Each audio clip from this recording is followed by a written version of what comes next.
Je streda ráno a ja utekám do školy.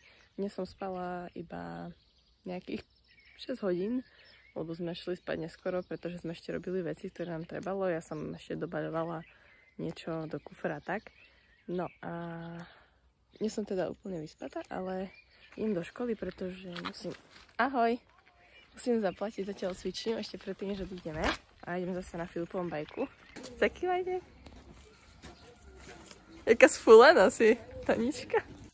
No, takže zaplatila som telocvičňu, zaplatila som za cvičenia s mamičkami, ktoré som mala v telocvični. Zaplatila som už aj za náš Hypesesh team,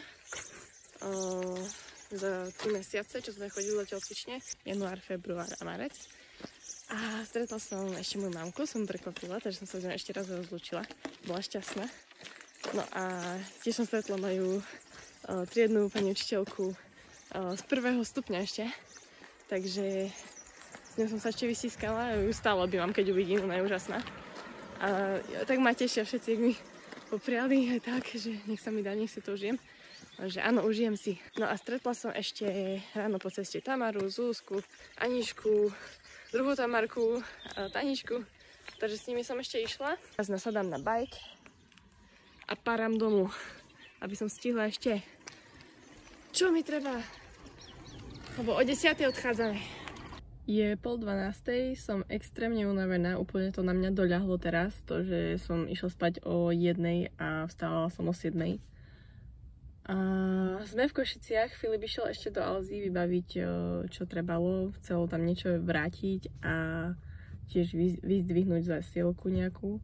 Ja čakám v aute, lebo máme veľa vecí v kufri a nechcem proste. A asi sa pôjdeme rovno k jeho babke najesť. Objednali sme sa na obed, takže naozaj sa teším, bude to určite nejaká dobrodka.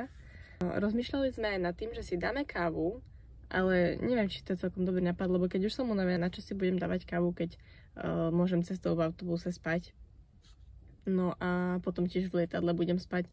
Takže uvidím. Keď si dáme, tak si dáme a keď nie, tak nie. Veľmi ma teší aj to, že proste každý, koho som stretla, alebo kto sa ešte so mnou tak rozlúčil, tak bol ku mne taký, že mi praje. Takže ja som naozaj vďačná, ďakujem a vážim si to a verím, že vaša energia mi dodá silu, že proste tá podpora od vás, ja to cítim. A čo sa týka nejakej stresovej hladiny, tak ja neviem, beriem to, že je proste deň ako každý iný a verím, že sa tak zobudím aj v deň majstrovstiev, že proste je to deň ako každý iný, akurát si pôjdem sa cvičiť na majstrovstva. Takže chcem to takto brať. Zatiaľ sa mi to darí, tak dúfam, že to takto aj vydrží a hlavne si to chcem užiť, lebo nech už sa stane čokoľvek, ja robím proste maximum a čo sa stane, to sa stane. Neberiem to tak, že ma jedna súťaž bude charakterizovať alebo že môj celý život sa bude odvíjať od nejakej, áno, sú momenty v živote, áno, podľa ktorých sa môže celý váš život proste obrátiť nejakým smerom. Ale ja viem, aký život chcem a viem, že sa už tým smerom uberá, takže ja tú súťaž beriem len ako bonus, že môžem reprezentovať moju obec, našu krajinu. A tak, chcem si to užiť. Nemám čo riešiť, nemám čo stratiť.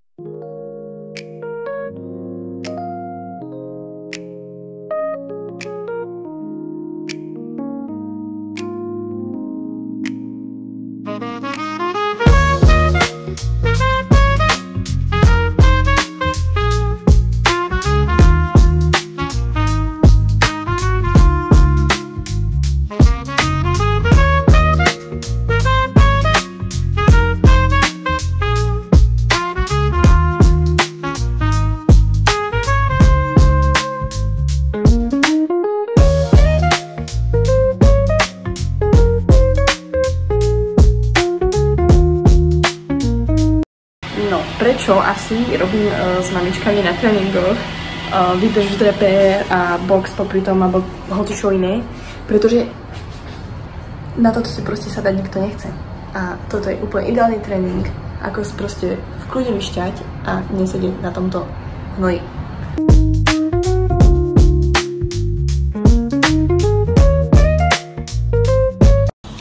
Dorazili sme na letisko v Budapešti.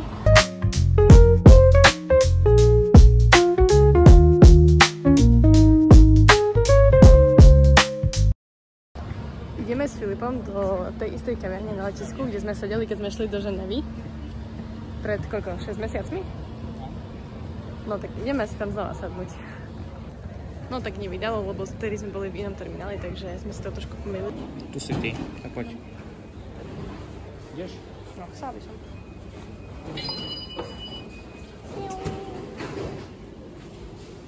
Čau.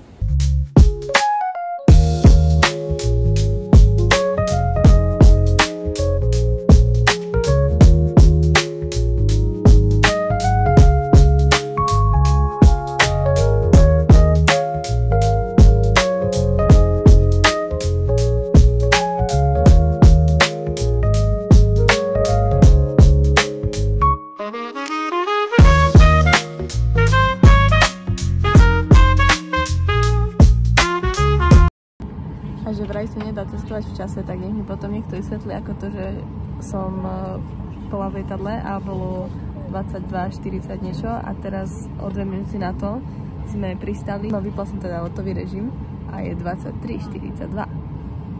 Dá sa cestovať v čase. No a keďže lietadlo meškalo, tak sme nestihli na autobus, takže pôjdeme asi taxikom.